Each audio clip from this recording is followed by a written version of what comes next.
ասենք օրինակ Հայաստանի Հանրապետության քաղաքացիություն չունեցող անձինք Հայաստանի Հանրապետությունում կարող են քաղաքական գործունեություն ծավալել։ Ընդ որում ամենառադիկալ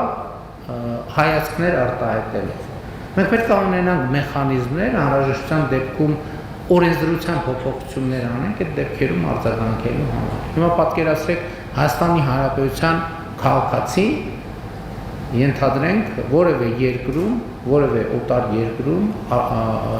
այլ երկրում քաղաքական գործունեություն ծավալի, սկսի հանրային կարծիքի հետ աշխատել,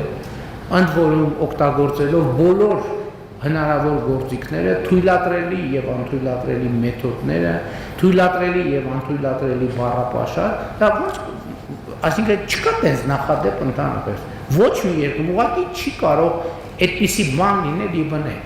Բայց ես չեմ հասկանում ո՞նց կան Հայաստանի Հանրապետության քաղաքացիություն չունեցող անձինք Հայաստանի Հանրապետությունում քաղաքական գործունեություն ծավալել։ Հայաստանի Հանրապետության քաղաքացիներին շուտ կոչերով հանդես գան,